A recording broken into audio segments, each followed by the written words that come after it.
After his wife's funeral, the husband and his mistress went to the notary for his wife's inheritance. But when they arrived, hello, welcome, enjoy, subscribe, and activate notifications. Jack married Rachel 3 years ago. Honestly, he wouldn't have married her if she hadn't become the sole owner of her father's business after his sudden death. Her father, a seemingly young and strong businessman, had unexpectedly passed away due to a stroke. Rachel was Mr. Monroe's only child and sole heir to his fortune. This is why Jack, a handsome and lazy man accustomed to living off women, took an interest in her. Rachel was charmed by Jack's promises while he planned to stay with her until a more lucrative opportunity arose. But soon, he realized that the best option, the prize of his life, was Rachel. She inherited her father's colossal wealth, and Jack knew exactly how to take advantage of it. He believed he could easily manipulate her deep affection for him to control her fortune, and everything was going perfectly for Jack. The girl was deeply mourning her father, who had been her pillar of support and the most significant person in her life. So, Jack quickly surrounded Rachel with care and support during such a difficult time. The young and naive girl had no idea that the worst moment of her life had led Jack to hide his true nature even more, at least until they were married. Jack maintained his good behavior, ensuring there was no turning back. After the funeral, he proposed marriage, suggesting, of course, that they wait until her mourning period for her father ended. Jack was skilled in deception, manipulation, and pretense. He could become whoever he needed to be and do whatever was expected of him. With his rich girlfriends, he usually didn't put in much effort, thinking there would always be another wealthy woman. But with Rachel, the effort would be worth it. The efforts would not be in vain, and the astute man understood this clearly.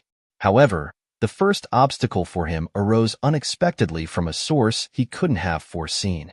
Rachel's father had a best friend who was also his principal assistant in the company and Rachel's godfather, Mr. Langford. He immediately realized that Rachel was hopelessly in love and wouldn't be dissuaded from marriage. Her mourning for her father made her seek a substitute, but as a smart and astute man, Mr. Langford verbally insisted on a prenuptial agreement and managed to win Rachel over to his side. "Jack, it's for business. Is it that difficult?" Rachel asked, repeating what Mr. Langford had told her. "This is humiliating. Do you think I need your money?" Jack retorted, indignant at this twist. "Darling, it's just a formality. We only need it in case of a divorce. My godfather wants us to sign it. He has always been like a second father to me." Rachel might have been naive in financial matters, considering she never had to worry about money, but she wasn't foolish in other aspects. When she set a goal, she achieved it, no matter what. Jack was cornered and had to agree to all of Mr. Langford's terms. The marriage contract's formulation was standard, but completely restricted Jack's rights. It was evident that the business and all other properties inherited from Rachel's father could not become joint properties of the spouses. Jack assumed he would receive a share of the dividends and acquire new properties and assets. However, the contract drafted by a top-notch lawyer prevented Jack from having that opportunity. Despite this, Jack believed the marriage would still be beneficial for him as he would have access to his wife's finances without control and accumulate capital for the future. He planned to siphon money from the common budget daily and transfer it to his name. But Jack was wrong in this aspect as well. Mr. Langford was a dedicated, decent, and responsible person who not only controlled Rachel's financial flows and business, but also her personal finances. Jack had limited funds for personal expenses, but he remained optimistic about the future and waited to see how the situation would unfold. Soon, he discovered that his patience was rewarded. Rachel had been trying to conceive since the wedding day. She longed for motherhood, but each new cycle brought bitterness and disappointment. Initially, she attributed it to nerves and the stress caused by the frenetic pace of life. She took over the business and learned a lot along the way, which was naturally exhausting. After more than a year of unsuccessful attempts, the woman sought help from specialists, underwent a complete medical examination, and identified the cause of the failures. Rachel's symptoms, which she had attributed to a hectic lifestyle, turned out to be alarming. Her body was warning her of problems, but she ignored them. Finally, the doctors diagnosed her with cancer. She underwent nearly 2 years of treatment and suffering, but with little success. During this time, Jack played the role of husband only nominally. His vested interest was that Rachel simply didn't exist, and he couldn't hide it well enough. Although they never discussed it openly, Rachel was aware of the numerous women her husband had cheated on her with. Jack believed he was skilled in conspiracy and manipulation, thinking he was successfully playing the role of the husband of a dying wife without arousing suspicion. He felt lucky and thought he only needed to endure a little longer to achieve his desired outcome. However, Jack's behavior was condemned and discussed by everyone, from the nurses in the hospitals where Rachel was treated to Mr. Langford. The man was furious and powerless. He couldn't understand why Rachel desperately wanted to preserve her marriage on her deathbed. He was also concerned that Rachel didn't have a will, and as a result, her husband would automatically become her sole heir. That scoundrel will inherit everything, including the fruits of Rachel's and her father's hard work, lamented Mr. Langford. He was certain that Jack, this spendthrift, would squander all the properties within a few years. However, the elderly man was at a loss on how to broach such a delicate subject with his goddaughter, who had emanated health and youth until recently and now had no chance. She was dying, and it would happen very soon. The countdown was in weeks.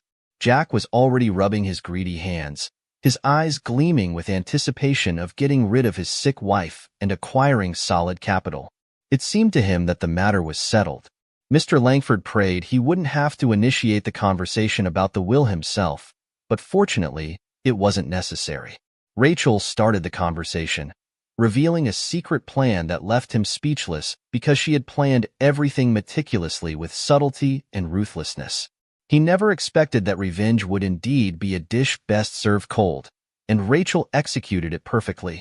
The plan Rachel devised and carried out didn't require much effort or time, but as she completed her journey on Earth, she achieved her primary dreams. Unfortunately, Rachel's loved ones didn't witness a miracle, and she passed away without recovering. Before her death, she organized the details of her funeral with great care. Calm and resolute, she conveyed her final wishes. The day after the farewell ceremony, the notary summoned the people mentioned by Rachel in her will and asked them to attend the reading. Jack was shocked by this news. He was certain his wife hadn't drafted any official document in case of her death, and that he would become her sole heir, as the law usually provides in such cases. Still hoping for the best, he went to the appointed meeting, taking his new lover, Stacy, a stunning beauty.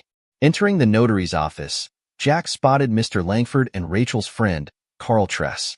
But what caught him off guard was that Carl wasn't alone. He was pushing a stroller with a boy inside. Jack was completely unaware of Carl's marriage or the child's birth. Although Jack wasn't an expert in any field, he certainly wasn't a fool, and it didn't take long for him to realize that there was a hidden agenda and that he had been deceived.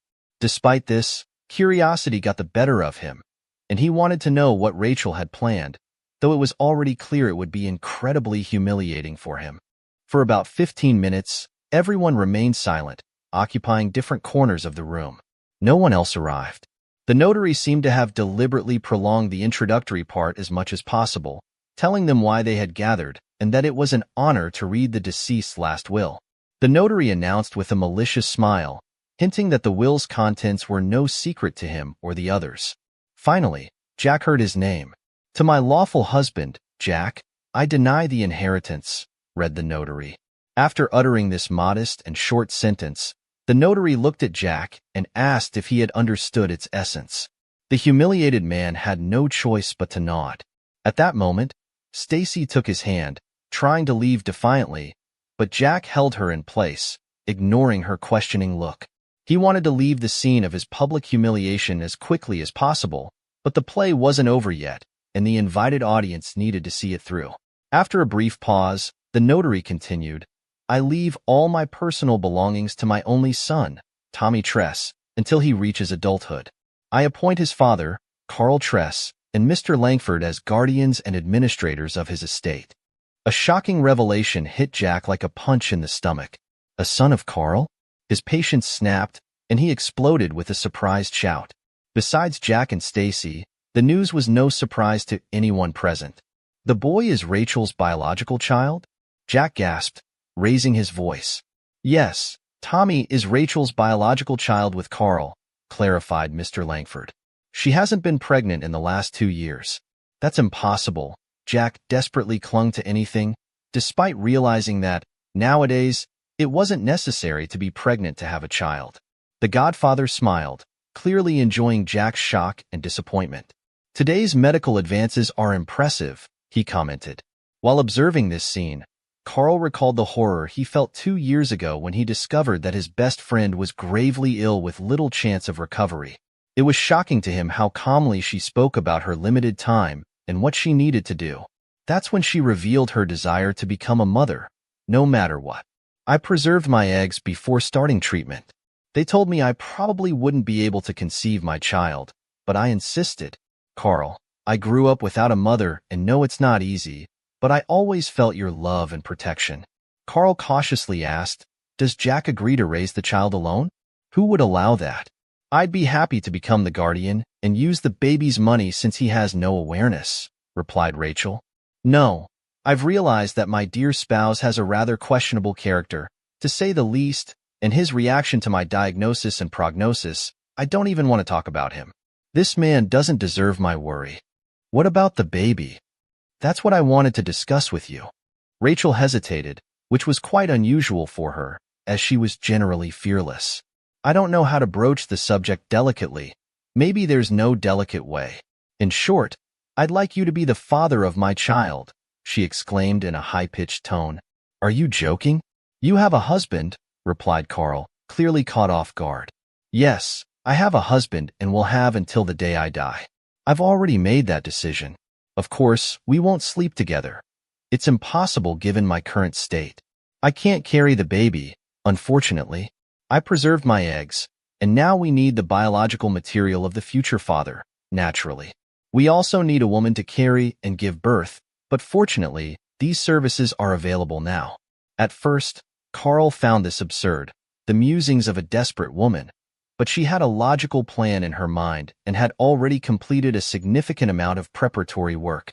She researched the legal aspects, arranged the services of a reproduction clinic, and even found a surrogate mother for the future baby. Carl, I could use a donor's services for the baby's father. I want to leave a part of myself, but when you think about it, who will the baby be with? I've thought a lot, but you're the only one I can trust. Knowing you for so many years, I believe you'll be a great father. I understand you want to form your own family, marry, and have children. It's logical. But please think about it. Don't answer now. For me, after what happened with Jack, the father of my child must be someone who doesn't prioritize money, someone who won't exploit my assets. I'm no longer as naive as before marriage. Jack taught me a lot. Now I have a lot of life experience. As for you, you don't need any money. You have plenty, replied Rachel, correcting her reasoning for the first time. You know you'll succeed. You work tirelessly to keep the family business thriving. You never needed anything. Now I know for sure that a man who grew up poor will never stop thinking about having enough to eat. And if his decency also falls short, there will be a significant problem. I experienced this firsthand, added the woman sadly. To be honest, I'm completely confused. I had a totally different idea of becoming a father. I need to consult my parents, understand that I can't make such a decision alone. I'll need the help of close family members when I become a father, so I have to inform them and seek their opinion. Rachel had no objections, only asking Carl to promise to keep the information confidential. The conversation with Carl's parents was very difficult. His father accepted everything neutrally, listened to all the explanations, and assured he would support his son's decision and help as much as possible with the grandchild. His mother, however, wasn't as open-minded. Like all mothers, she wanted him to marry a good woman and have children together. She felt immense sympathy for Rachel, knowing her since childhood and holding her in high regard, but this request was very difficult for a mother to accept, that the mother of her grandchild was dying and that the child would be carried by another woman. Can the child inherit the disease? The woman feared this question, finding it terrible, awkward, and out of place. However, how could she ensure her grandchild's safety? Rachel doesn't have a hereditary form of the disease, Carl replied, which reassured the anxious woman to some extent, though not completely. However, after careful consideration, she expressed her support for her son's decision. Carl also struggled with indecision. Rachel's proposal took him by surprise, but after a period of contemplation, he concluded there was no reason to refuse. When he conveyed his approval to Rachel, she was overjoyed, and they began to implement their plan step by step. While Carl reflected on the story that would change his life, Mr. Langford recalled the conversation with Rachel a little over 2 months ago. Starting from afar, she said she honored Mr. Langford as a second father and hoped he wouldn't refuse. Then, she revealed that she wanted him to become her child's guardian. Initially, Mr. Langford thought his goddaughter was delirious, but as Rachel shared the full story, the godfather was in shock. Not only had Rachel and Carl made such a bold decision, but they had also hidden it for so long. "How old is the baby now?" Mr. Langford asked. "Tommy is 8 months old," Rachel smiled. "You two really know how to surprise," Mr. Langford exclaimed, still processing the shock. "I don't want Jack to discover the child before I die. He'll only find out when my will is announced. I've already drafted it, and it's with the notary. However, there's one aspect that still needs to be resolved. Tommy will only have one father. I've reevaluated many aspects of my life and don't want to leave anything to chance. Kurt's parents then, if anything happens to him, Tommy will go to them, but I want you to have rights too, just in case." Being good at understanding people, the elderly man realized it could be very dangerous to act this way with Jack, although Rachel's husband fully deserved this treatment. "Rachel, are you sure you want to treat your husband this way? He's a repugnant man. Getting involved with your means? I mean, why do you need such revenge from beyond the grave?" He expressed his thoughts, then immediately apologized. "Sorry, dear, for being so rude. You know, I've thought about this for 2 years. I witnessed Tommy's birth, saw how Carl loves him and how his parents adore him. I don't need anything else. I've accepted the situation. Currently, I'm much more bothered by those who talk about miraculous recovery and cure. As for Jack, I loved him so deeply, believed in him wholeheartedly, but he turned out to be the most ungrateful of beasts. He comes to the hospital as if it's a hard job. Did you know his girlfriends bring him here?" The elderly man nodded silently, the bitterness evident on his face. "And I should forget this? No. He values money above all else, so that's how I'll punish him. It will be a surprise for him, you'll see. I kept everything a secret from you. It was immensely difficult. I wanted to introduce my son to you immediately, but I was extremely cautious so that no one discovered it accidentally and told Jack. This might be my farewell to him. I even wrote a letter that the notary will deliver." Mr. Langford made several attempts to dissuade his goddaughter.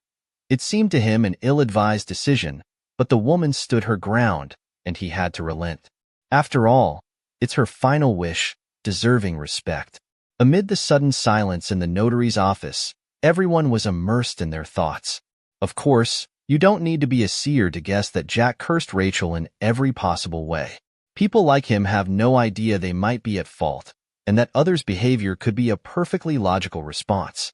However, such introspection is too complex for these people. Why bother looking for problems within oneself? Strangely, it was Stacy who broke the silence. She tried to grab her lover by the elbow to lead him out. However, Jack had no intention of leaving as he hadn't finished speaking. "Are you sure I don't have any right to anything, not even a mandatory share, or whatever it's called? I'm the husband, after all," shouted the man. Even Stacy winced at such behavior, let alone the others present. Only the notary, accustomed to such conduct, remained impassive. "According to the will, you're not included in the circle of people entitled to a mandatory share of the inheritance. Moreover, I carefully studied your marriage contract. Its text is attached here." The notary patted the thick folder in front of him. "You have no chance, even by appealing to the courts, although you naturally retain the right to such an appeal. I'll contest this. It's not clear who this illegitimate child is." Jack started to ramble, not realizing what he was saying. Carl struggled to hold back from punching the arrogant man. Even the usually calm Mr. Langford turned red with anger. Only the notary remained as calm as a python. For him, this was a typical workday, and nothing was surprising. He responded calmly. "Attached here are not only the child's birth certificate, but also the medical documents providing clear answers about his birth. Moreover, as per the deceased request, DNA test results confirm that your wife is Tommy Tress's biological mother. I must inform you that all the documents were gathered thoroughly and meticulously. Can I see? Jack wanted to see the evidence. No, you can only review the part that concerns you. All other documents, especially those regarding the child, can only be disclosed with the parent's consent, of course. I do not permit, Carl immediately intervened. Then it's only possible in a court process if the court deems it necessary to require those documents. That was the last straw for Jack. He stormed out of the office, slamming the door behind him, promising not to let this matter rest. His lover, however, was more polite. She said goodbye and left quietly, closing the door behind her. Does it matter that he didn't sign that the will was read to him? Mr. Langford asked the notary. There are many like him. It's no more than a formality, the notary reassured him. It would be funny if it weren't so sad. I still don't understand how Rachel got involved with him, Mr. Langford said aloud, but his question remained rhetorical. The men quickly signed the necessary documents and shook hands. Mr. Langford helped Carl put little Tommy in the stroller. Do you want to join us? I want to take a walk and get some fresh air. It's good for the baby, Carl asked. Certainly, I'll accompany you for a while, Mr. Langford agreed. They walked in silence, listening to the stroller's wheels noise. Do you think Rachel would be satisfied with how I'm handling things? Carl finally asked, expressing what had been bothering him. I'm sure she would be. You're a wonderful father, and it's evident how much you mean to each other, Rachel's godfather reassured him. To be honest, there's one thing I can't get out of my head. You know, I think Rachel told you that I advised against what just happened in the notary's office. Talking about this circus with the will, and how Jack found out about Tommy. Mr. Langford nodded in response. Of course, Carl replied. I was the one who constantly brought up the conversation about this. I didn't like this idea from the start. He's a nasty type, angry, stupid, and mercenary. Why provoke him? Honestly, I even thought about telling him when the baby was already born that Rachel was hiding so much. I believed I had no right to. I decided she simply didn't want to deal with him alone and left these disputes to us. Today, I saw him with that woman, with no shame at all. Now I wonder if I did the right thing by not insisting on my position. His reaction, the expression on his face, was terrible. It would have been better to get rid of him earlier. I think Rachel didn't want it either. That also played a role. And the revenge. She wanted revenge because she loved, regardless of what she said afterward. She loved deeply, and that corrupted love found no other outlet. My poor girl. The elderly man wiped away a tear streaming down his cheek. Don't worry about her. She asked us not to. She asked us to direct all our love that was for her to Robbie. Carl comforted Rachel's godfather. While the men reminisced, Jack watched from the car, discussing the same subject. So, you won't get anything, right? The girl asked, incredulous, blinking rapidly. You're an idiot. You heard there's no chance because of this discovery. Right, let's go. We need to grab at least something valuable and take it to my apartment.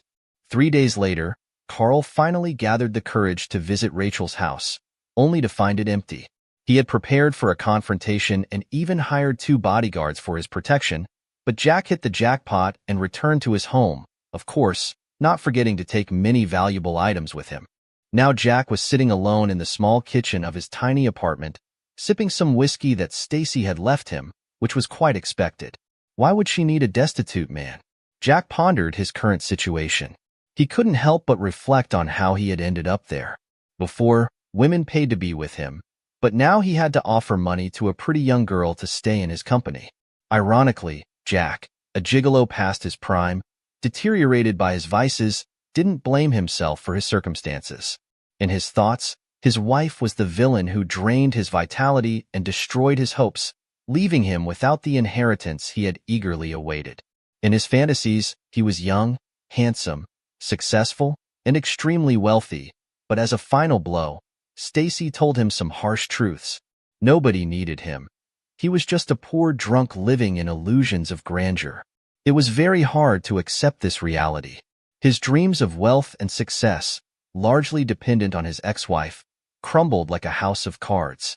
His aspirations to be a successful businessman were destroyed. Blinded by his ego, he didn't see his part in his downfall. Instead, he blamed his deceased wife.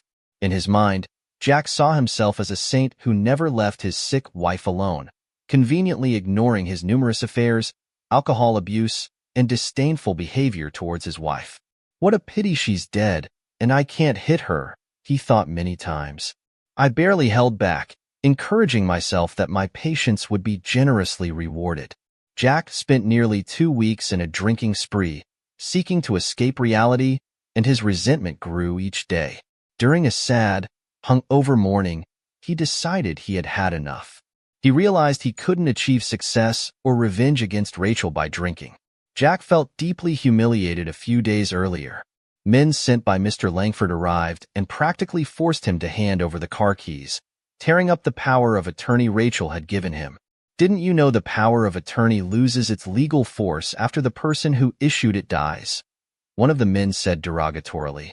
Now, sober, Jack began to ponder how he would take revenge on Rachel and what he should do next. Initially, he wanted to desecrate her grave, but then, contemplating what was dear to Rachel and what would cause the most suffering, he saw another answer: Tommy. Jack was hit by a wave of electricity when this idea came to mind. He laughed maliciously, finally devising his revenge plan. Of course, there were many problems to solve and structure, but he decided on the main thing. He wouldn't harm Tommy. What is a mother's worst nightmare? Not being able to help her child in distress. That's exactly what he decided to do. The plan from his inflamed imagination was simple: kidnap the baby, take him far away, and leave him in an orphanage. After a week of vengeful thoughts and fantasies about this, Jack felt a satisfaction in his soul, if he had won. He hadn't smiled like this in a long time. It's true that such an expression looked quite intimidating and frightening, but Rachel's husband didn't care at all. You could even say he was happy while thinking about all the details. He experienced euphoria. The object of his hatred wasn't nearby, but Jack eagerly imagined how Rachel would have suffered from her inability to help her child. Once he decided on the plan theoretically, he began to think about the practical side. He needed to learn everything about Tommy's movements and who took him out of the house to perfectly choose the place and time for his crime. Jack knew Carl well in his past and was even familiar with his parents, having visited their home. He also knew that the elite suburban settlement had reinforced security. As Jack began contemplating his plan, he realized the challenges. Jack was determined to proceed with his plan despite the challenges he would face. He spent days observing from the forest with binoculars, studying the child's daily routine and movements. Is the game worth the candle? Jack questioned himself. Absolutely. His mental state visibly deteriorated after the will announcement. She ruined my life, and I will ruin her son's life, he murmured with a malicious laugh. If an indifferent person were near Jack at that moment, they would have noticed the drastic changes in his behavior and perhaps encouraged him to seek help. Unfortunately, the story does not entertain hypotheses. Jack was relentless in achieving his goals.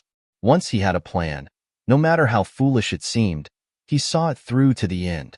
He spent days preparing the necessary conditions, exploring the entire territory to find the perfect viewpoint to observe Carl's house while remaining hidden. For more than a week, Jack would rise at dawn and rush to the settlement, staying there until late at night, keeping constant surveillance with binoculars and meticulously recording every activity in the house. He diligently kept a notebook to ensure he didn't miss anything. Through his observations, Jack learned that the child was cared for by Carl's mother and a nanny. However, Carl and his mother were unsuitable for Jack's plans. Both knew him well and could identify him immediately. Jack had no intention of being caught or punished for the crime he was planning. Jack meticulously planned his attack, anticipating that the police would come to him with questions, but he hoped to deflect them. In his plan, the nanny was chosen as the target of the attack. She had a fixed schedule and always walked with Tommy in the same places and routes. Luck favored Jack on a Wednesday during the nanny's daytime walk with the baby, who slept peacefully. She left the secure area of the settlement, following a small path in the forest to a clearing where another nanny from a nearby settlement met her. They chatted, and Jack even heard their laughter. To avoid drawing attention, Jack decided to stop observing the settlement daily and only visit on Wednesdays, trying to coincide with the nanny's daytime walk. Everything was precise as clockwork. Every Wednesday, the nanny left the safety of the settlement and walked along the forest path. For 4 consecutive Wednesdays, he observed the system to ensure it didn't fail. On the 4th Wednesday, he knew he would return the following week at the same time to take the child. To execute his plan, he bought a powerful taser at a local market, paying in cash to avoid being traced. He meticulously planned every detail to avoid being captured. Similarly, he bought an old car, stole plates, and attached them to the vehicle. He strategically determined where to park the car so that it was close enough to escape, but not so close as to draw attention. He also considered his appearance, taking measures to disguise his figure and face to avoid recognition. Thoughts of kidnapping consumed him. He went to sleep and woke up with these thoughts, even dreaming about the act in precise detail. As the designated day approached, he lost nearly 7 kilograms and became a shadow of his former self. One look at him was enough to see that he was a man to be feared. Traces of neurosis and obsession began to etch themselves onto his face. On Wednesday, he parked at the pre-selected spot and waited. When he saw the nanny pushing the stroller along the path, he trembled. The extensive planning disconnected him from the reality of his imminent actions. He was about to confront a stranger, attack her with a taser, take the child from the stroller, and flee to his car. Jack had imagined the situation differently, more like a scene from a video game. Here, however, everything was real. The woman, the baby, and the stroller. The baby examined the surroundings with curiosity. By nature, Jack wasn't violent, and crossing this line was difficult for him, but his deep hatred for Rachel drove him to carry out his plan. He approached the nanny of the boy, pushed her away from the stroller, and knocked her down. Then he used a taser on her, and she passed out from the shock. All that remained was to take the child from the stroller and run to the car. However, things went wrong at this point. As he bent down to unfasten the belts, he suddenly felt a blow to the head and fell to the ground. The next thing he knew, an elderly man was standing over him, scolding Jack and tying his hands. Jack lost consciousness again. The mysterious man turned out to be a well-known forest ranger in the nearby elite communities. His ranger house was practically in the middle of 2 neighboring settlements, often hidden by dense vegetation and unnoticed by Jack. That day, Mr. Turner was returning from the local store when he noticed suspicious activity. Later, he explained to the police officer, "I saw someone on guard, dressed entirely in black despite the morning heat. I decided to watch for a bit and investigate." Due to his many years as a forest ranger, Mr. Turner was skilled at moving silently through the forest to avoid alarming wildlife. He hid behind a tree and kept a close eye. Suddenly, I saw a man attack a woman, knocking her down. Initially, I thought he intended to rob her, but he was trying to reach the child. I ran and hit him with a stick I had picked up, just in case, explained Mr. Turner. "Well done, Mr. Turner. You've become a local hero. Look, the press is already gathering. They want to interview you. Sign this police report and enjoy your newfound fame," said one of the officers. "I'm not going to them. I don't care about that sort of thing," Mr. Turner replied calmly, returning to his house via an indirect path so no one would follow him. Mr. Turner didn't feel he had done anything extraordinary. He believed anyone would have acted similarly in his position. How could he not help when those who couldn't defend themselves were in danger? A few hours later, Carl arrived at Mr. Turner's house. "Hello. I'm the father of the boy you rescued today. He's a good kid. He calmed down as soon as I picked him up. Such a brave and smart boy. Thank you very much. It's a blessing you were there in time." "We're very grateful you didn't just pass by," said Carl, on the verge of tears, overwhelmed by emotions. The day had been incredibly intense, leaving him emotionally shaken. "Tell me, how can I thank you?" "What are you talking about?" "There's no need to thank me." Mr. Turner was genuinely surprised to be thanked for his actions. However, Carl persisted. "Well, if you insist, a new hunting outfit and maybe some food for my dog would be appreciated." "Of course, no problem," Mr. Turner replied. "By the way, if you don't mind me asking, was all this done for money?" the curious forest ranger asked. "Oh, unfortunately, it's much more complicated than that," Carl replied. "Well, feel free to share if it's not too much trouble. I live somewhat isolated here, in an information vacuum, so to speak, Mr. Turner encouraged. Carl began recounting the disconnected events of the past few years, including Rachel's illness, the unconventional paternity decision, her subsequent death, and the revenge against her husband. The investigator informed me that Jack was deeply hurt as everyone assumed his actions were solely motivated by greed. He was consumed by revenge, Carl explained. Carl felt relieved when Mr. Turner asked about this complex story. He was eager to share it with someone, seeking an impartial perspective from a stranger. He wondered if they had driven Jack to a state of madness and vengeance, and, if it were just about himself, Carl wouldn't suffer so much reflexively, but everything he and Rachel did came back to the boy. Carl added after finishing his story. Carl turned to Mr. Turner, an impartial observer, and asked, "Do you think we pushed him to this point? Are we responsible for his desire for revenge?" "Oh boy, are you serious? You're an adult and talking this nonsense? That Jack of yours always found a reason. He didn't even need one. He married for money, blatantly cheated, mistreated his sick wife, and convinced himself it was all her fault. Her fault for retaliating once, for losing patience, for not enduring. Oh, she hit the most painful thing for him, the wallet. On the contrary, well done. The woman thought of a plan and executed it." Mr. Turner replied with a harsh truth from a stranger's perspective, which really lifted Carl's spirits. Carl reflected deeply on every word Mr. Turner had said. "Now I also owe you for your good advice," Carl smiled in response. The forest ranger just waved his hand at him, and they said goodbye as friends. Mr. Turner promised to check on the boy. "I heard somewhere that they have this belief or wisdom, God knows what to call it, that if you save someone's life, you're responsible for that person forever. So, don't worry about your Tommy. I'll look after him here too," said the forest ranger as a farewell. True to his word, he regularly visited Carl's house and was always a welcome guest. In him, the boy found another loving family member. Meanwhile, the court sentenced Jack to several years in prison. During this long period, everyone in the house managed to calm down and return to their usual peaceful life. The family could finally breathe a sigh of relief. Mr. Langford visited regularly and took care of the boy, diligently fulfilling the duties assigned to him by his goddaughter. Carl met a single mother whose daughter attended the same kindergarten group as Tommy. The children got along well, and Carl's parents hoped this time their son's personal life would flourish and that Tommy would have a loving stepmother and a sister, maybe even more than one sister. But, of course, as Carl promised Rachel, he would never let Tommy forget his mother. He always talked about her, showed the boy pictures and videos, constantly reminding him that his mother loved him very much and that she was always with him, protecting and caring for him, even if he couldn't see her. I sincerely hope you enjoyed the story. I'm sure the next video appearing on your screen will also move you. Don't forget to subscribe to the channel, give it a like, and activate the notification bell so you don't miss our upcoming videos.